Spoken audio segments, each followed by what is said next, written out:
In this video, I'm gonna try something completely new. A lot of Japanese people study very hard every single day, but still can't speak English. And even after all of that, they don't feel confident to speak English. But the reason for this is not because you're lacking your effort or talent. It's because you've been doing the wrong thing. So in this series, I'm gonna document how one of my students transferred her English within just 6 months, following the exact step that I used to myself from 0 to fluent. This is Akari. She joined my course just a week ago, and she's 21 years old and she works as a chef. And her work hours are from 10 a.m. to 10 p.m. She's gonna go to Australia for a working holiday next year. Her English level is at the point where she can barely hold a conversation, but her problem is that she can't understand 80% of what people say. So listening is something that she has to work on really seriously. But before we get into the main topic, let me introduce myself. My name is Eddie. I started learning English when I was 20 years old, and before that, my life was all about baseball. I've never taken an entrance exam and I've never been to cram school, so I had no interest in English when I was young, but I became able to have a daily conversation within 6 months, and I work as a tour guide and I pretty much use English in my career. All right, my introduction is enough, so let's get into it. I gave Akari a first mission for the first week,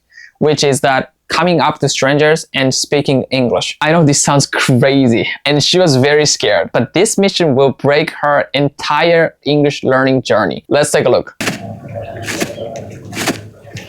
Excuse me, hi. Do you speak English? Yes. So I learning English. So I trying to people to. Oh yeah. Okay. That's okay. Yeah. Okay, thank you. I was very surprised that she was walking to the strangers without any hesitation.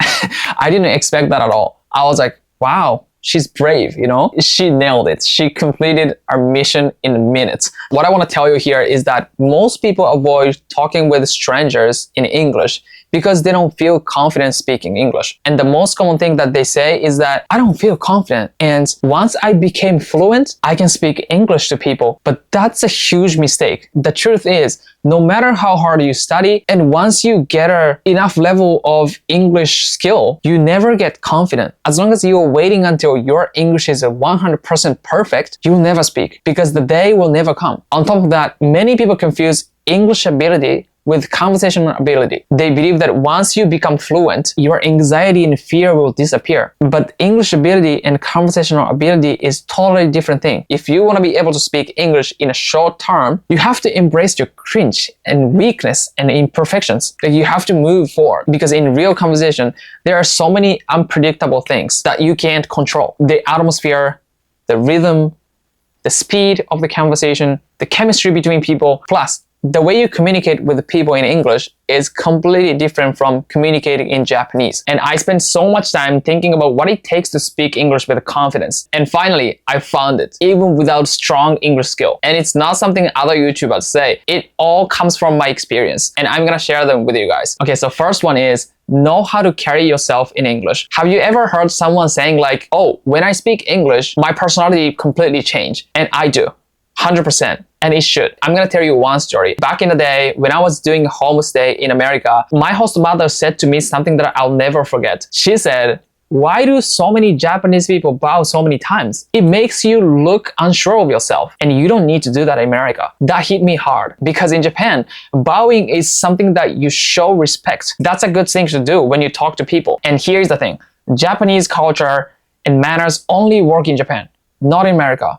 Not other countries. When Japanese people talk to foreigners for the first time, they usually bow and saying like, oh, sorry, sumimasen, like sorry. This is not an ideal way to approach someone in at least Western countries. Instead of doing that, open up your chest, look up, and speak up, and make eye contact. When you come up to someone, you just say, excuse me. If you have no idea what to say, saying excuse me is a good way. This is how you show confidence to others, and this is how you carry yourself. And number two, prepare your question in advance. A long time ago, when I was a beginner, I really wanted to talk to foreigners, but I was too scared of making mistakes and being silent. I think you might be in the same situation, but here's the good news. You can avoid silence by preparing questions. 99% of conversation always starts like this. Start with, excuse me, hi, and they say, what's your name?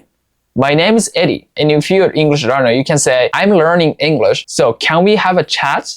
if you have a minute. This is the most natural, great opener. Some people say you should never tell people that you don't speak English. But if you're a beginner, it's good for you to tell them because you are telling them the purpose of why you're talking to them, right? And here are some questions that you can use. Where are you from?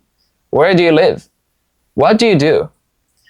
What brings you to Japan? Have you been to Tokyo? Where have you been in Japan? What's your favorite Japanese food? Can I get your Instagram? These are very useful questions. So make sure that you can say it smoothly. And after you ask people about the questions, they ask you back. You also have to think about the answer beforehand. Silence can be avoided by preparation. And number 3, build the right mindset. Back in the day, I saw some foreigners look like they're lost at the station. And I was like, I wanted to talk to them. Like I want to help them, but I didn't have confidence to open up a conversation, and my legs are shaking, but I was like, oh, I should go or should I not go? I was just standing up for like 10 minutes and they're just gone. But everything changed when I started setting the smallest possible goal. You don't have to hold a perfect conversation because you're a beginner, right? That's impossible. Your goal is to say, excuse me, just a one word. If you freeze up after saying that, you can just leave. Nobody's gonna remember you. You'll be fine. And the fact that you come up to strangers and open up a conversation in English, that's already a top 1% of people do that, right? You're already top 1%. I know so many Japanese people who speak English fluently, but there are very few people approaching strangers and say hi. And then next time, maybe you introduce yourself. My name is Eddie.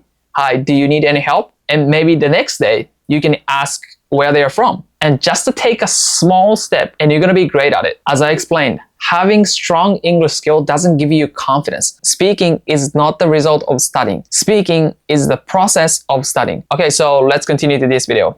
What's your name? Andrea. And your name? Oh, I'm Akari.